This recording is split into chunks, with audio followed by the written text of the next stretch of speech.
بسم الله الرحمن الرحيم لا حول ولا قوة إلا بالله العلي العظيم الحمد لله رب العالمين وصلى الله على سيدنا محمد وعلى الطيبين الطاهرين اللهم أخرجني من ظلمات الوهم وأكرمني بنور الفهم اللهم افتح علينا أبواب رحمتك وانشر علينا خزائن علومك برحمتك يا أرحم الراحمين. We continue our study of al-Mahajjah al-Baydaa, and as you remember, we said the first thing we talk is about merits of silence and reduction of our speech, and then we will talk about 20 different defects of the tongue or speech. With respect to the merits of silence, we mentioned some hadith, and today is the part that Mullah Muhsin Faid Kashani has added to the work of Ghazali. It's from Misbah al-Sharia. Misbah al-Sharia is a very famous book which is about spirituality, about the secrets of Ibadat and some practices. There is a discussion among our scholars about who is the author of Misbah al-Sharia. Was it Imam Sadiq alayhi salam himself, or maybe a student, a companion who was inspired by him? So many times they attribute it to Imam Sadiq alayhi salam, but there is a technical discussion here. But for sure, it must be someone who was inspired by, at least the minimum is someone who was inspired by Imam Sadiq alayhi salam. So there is a beautiful passage which summarizes, many points about a speech. It starts with this: الصمت شعار المحققين بحقائق ما سبق وجف به القلم. Samt, silence. Silence is the motto of those people who have reached the realities that are, eternal, or from eternity are, decided and registered. Means people who have understood this world, this creation, and the way Allah has created and governed this world. Is such a great statement to begin with about Samt. وَهُوَ مِفْتَاحُ كُلِّ رَاحَةٍ مِنَ الدُّنْيَا وَالْآخِرَةِ. Silence is the key for any comfort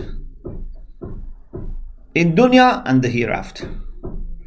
If we manage to control our speech, our tongue, in dunya we would not have problems with people, with society, family, etc.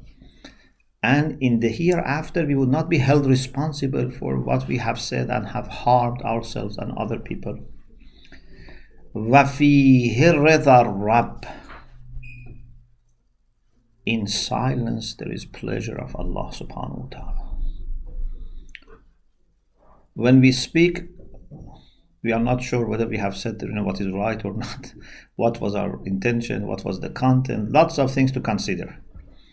But if for the sake of Allah you keep silent, so definitely you are not going to make mistake, because you haven't said anything that can be questionable. You just kept silent for the sake of Allah. So if your intention is good, that's enough. فيه رضا الرب وتخفيف الحساب. Your hisab, your questioning on the day of judgment will be made, more simple. Yeah. Imagine if every day we say, I don't know, 1,000 sentences and sometimes maybe more. For every sentence, every day we have to answer, millions of things that we have to answer.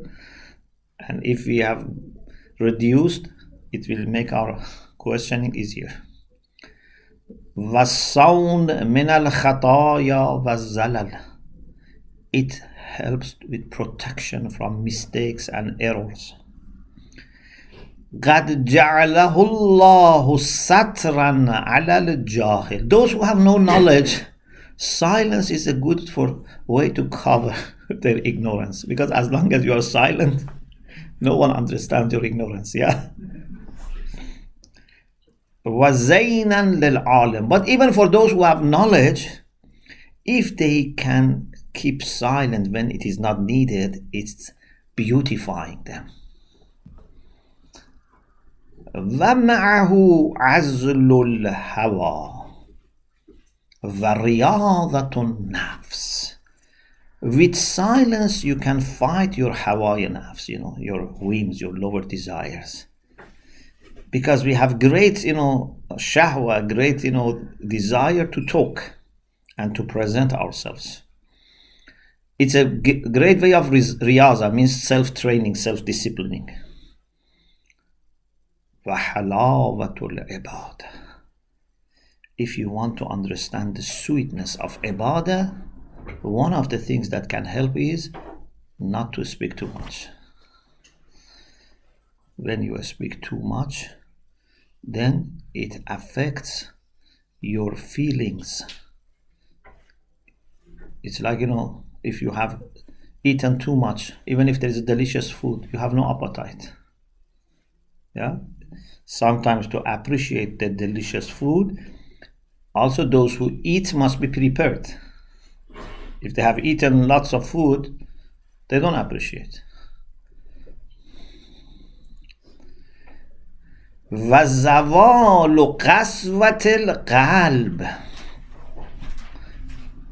If our heart is, hard, it has become hard, not soft. Samt helps with softening your heart. وَالْعِفَافِ وَالْمُرُوَّةِ وَالظَّرْفِ. It helps with modesty, it helps with nobility, it helps with being subtle. Dharafa means like latafa, means to be very subtle, very gentle, pay attention to the details. When you speak too much, you cannot pay attention to the details. فَأَغْلِقْ بَابَ لِسَانِكَ أَمَّا لَكَ مِنْهُ بُدٌّ. If there is any way that you can avoid talking, sometimes it's necessity, we have to talk. If we don't talk, it creates misunderstanding, problems. We have duties to talk. You are a teacher, for example, you cannot say, I don't talk. But anything that you have a way to avoid talking, try that. So as long as it's possible, try not to speak. Especially لا سيما إذا لم تجد أهلا للكلام والمساعد في المذاكرة لله وفي الله. Especially if you don't find a good partner for your speech, for your conversation. If you find someone who can help you in having a godly conversation, that's good. Yeah, you can have mudhakara fillah walillah. You can talk for the sake of Allah and about Allah. So that's great. Like what I request you, to have mubahasa. So this mubahasa is planned, and you have certain topic for the sake of Allah. You want to talk. It's great. But if there are people that there is no way to talk to them except about worldly things, useless things, or there's a great chance that they misunderstand you, it's better to reduce your speech. Of course, as I said before, we are not encouraging to completely, stop speaking.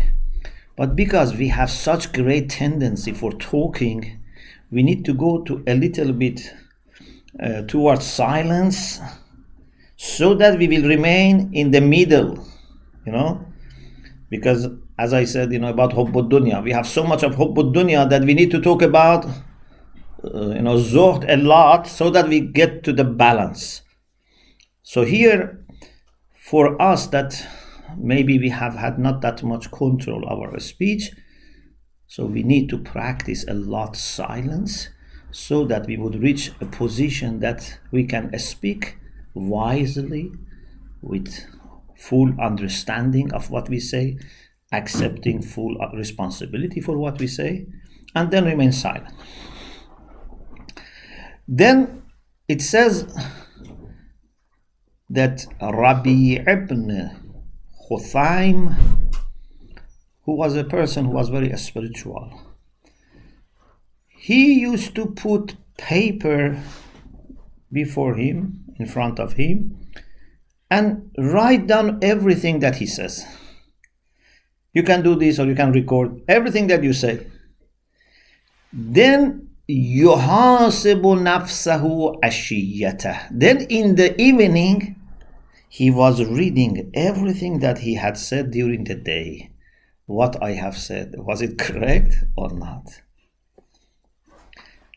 Yuhasibu nafsahu ashiyatah, ma lahu wa ma alay. What was beneficial for him, what was harmful. And he used to say, najas samitun wa baqina. Those who were silent are saved, but we are still struggling. Some of the companions of the Prophet used to put hisat, small stones, in their mouth. And when they were sure that what they are going to say was lillahi wa fillahi wa liwajhillah, for the sake of Allah and on the way of Allah, for face of Allah, then they were removing a stone to speak. Many of the companions of the Prophet who were, because they were very careful about this spirituality, when they were talking like ill people. Like ill people. Some people thought they are ill, but they are not ill. They are so much worried about what they say that they don't speak, very fast. وَإِنَّمَا سَبَبُ حَلَاكِ الْخَلْقِ وَنَجَاتِهِمْ الْكَلَامُ وَالصَّمْتِ. The reason for being saved or destroyed is a speech and silence. So with good speech and with silence, when there is no need to talk, people can be saved.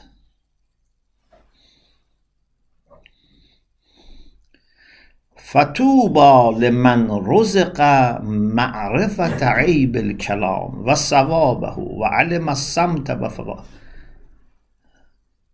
It's fortunate the one who knows what are the defects of a speech, what are the things that make a speech unacceptable. People who know what is silence, what are the benefits of silence. These people are very fortunate, because this is min akhlaq al-anbiya. This is one of the traits of character of the prophets. Wa shi'ar al-asfiya, those who are chosen by Allah, this is their motto. If you know the value of kalam, it's very beautiful. Man alima qadra al-kalam ahsana suhbata samt. If you know the value of your words, then you know the value of silence. If you know the value of gold, then you are not going to use it and give it to everyone. You are very careful about gold, because you know the value of gold. If something has no value for me, if I have some sands here, which is not a special, anyone who wants, I say you can take it. Yeah, but if you know something has value, you are going to be very careful about it. For example, your time. If you appreciate your time, you are not going to waste your time. Yeah. Sometimes we don't appreciate our time. If someone says, give me 50 pounds, you are very careful. But if someone says, give me, 2 hours of your time, you say, okay, as long as it doesn't cost me anything, it's fine. Actually, we have to be very careful about our time. We should be generous with our time for good people, but we should not just, waste our time. So depending on how much you value your own words and speech, you value silence. It's very important.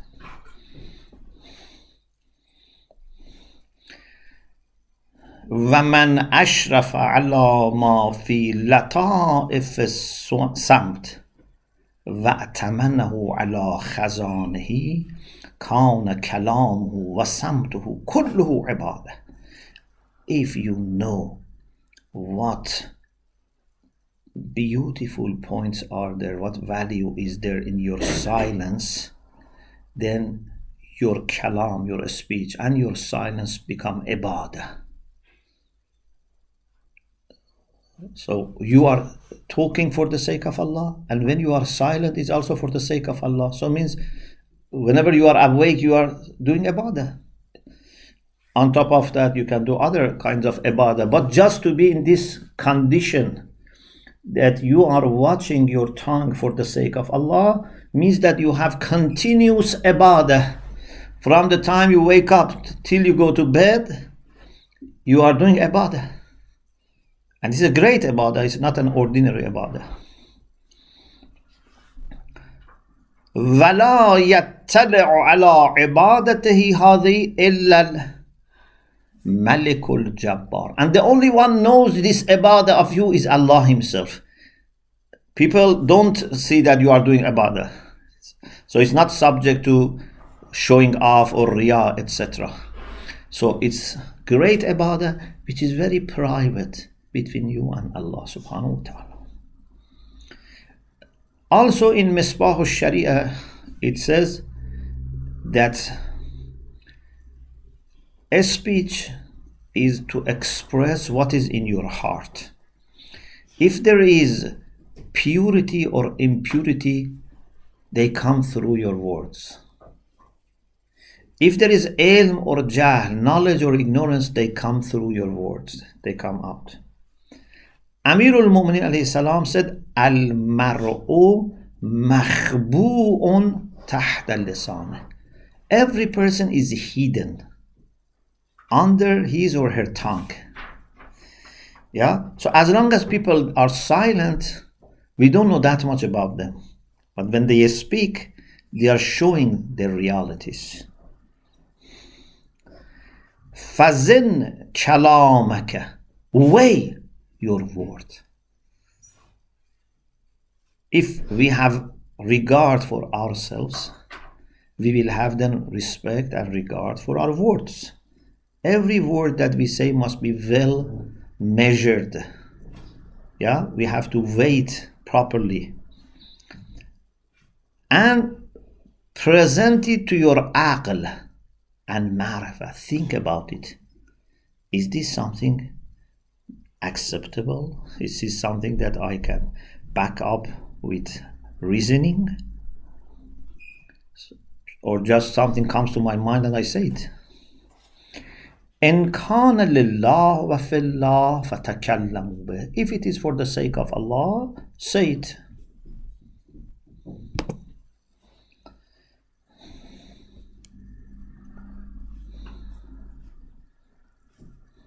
But if it is not for the sake of Allah, it's better to be silent. And then it says, for our jawarih, means for our body, hand, eyes, legs, everything, all our body, there is no ibadah which is easier and great at the same time. It's easy and great than speaking for the sake of Allah subhanahu wa ta'ala. If you can speak for the sake of Allah, if you can talk about the blessings of Allah, if you can spread light, if you can spread hope, and be positive, influence people in a positive way, this great ibadah. Allah subhanahu wa ta'ala talks to his prophet by using words. Quran says, مَا كَانَ لِبَشَرٍ أَن يُكَلِّمَهُ اللَّهُ إِلَّا مِنْ وَرَاءِ حِجَابٍ أَوْ يُرْسِلَ رَسُولًا. There are different ways that Allah talks to people in this ayah. Allah mentions 3 ways that he communicates to his prophets. So Allah uses words to communicate to the prophets. Prophets use words to communicate to people. So a speech is very important. Your words are very important. If we say your words are gold, we are underestimating. It's not that we are exaggerating.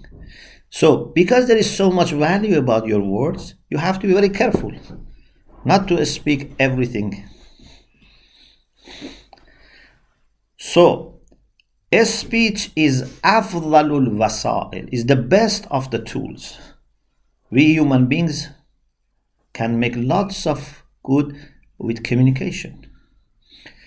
Wa'altaful ibadah is the most gentle and subtle ibadah. But on the other hand, there is no sin like what we cause with speech. It's the most destructive organ of our body. So some beautiful sayings are here. For example, it says, لَيْسَ شَيْءٌ أَحَقَّ بِطُولِ السِّجْنِ مِنَ اللِّسَانِ. There is nothing that deserves to be put in prison like our tongue. So sometimes people are sentenced for 5 years of prison, 10 years. The one that deserves the longest time in prison is our tongue. It has to be in prison. So we are people who appreciate a speech very much, and therefore also we say that it has to be used in a very specific way, very carefully, and till you are not sure, keep silent. It's great ibadah. Then there are some sayings of some spiritual figures. Because our time is short, I go forward till we reach the next chapter, which is about why so much emphasis on silence.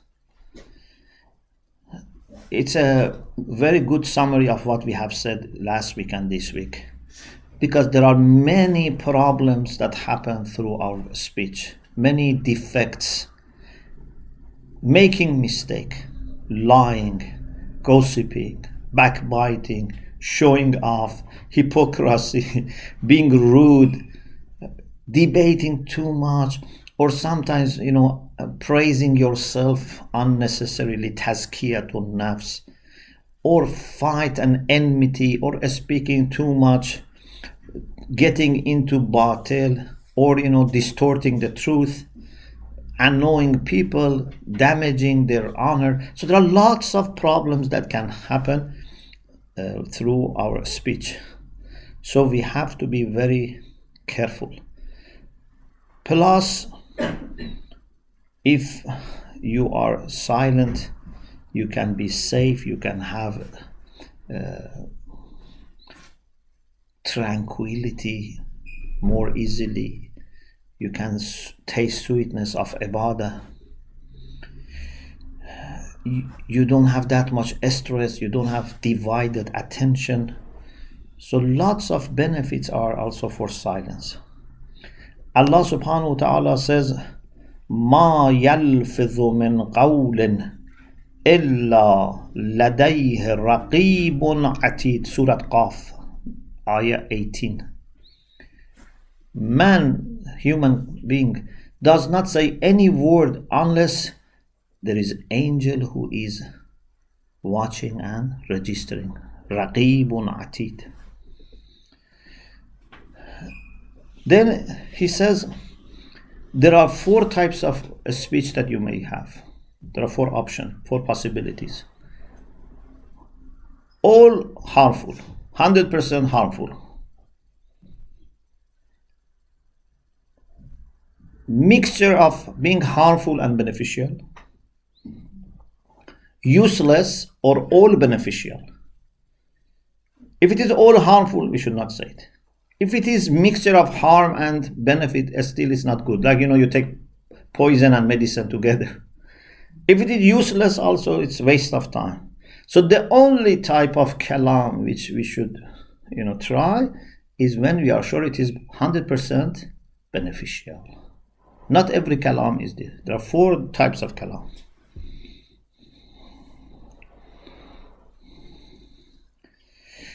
Rasulullah sallallahu alayhi wa sallam,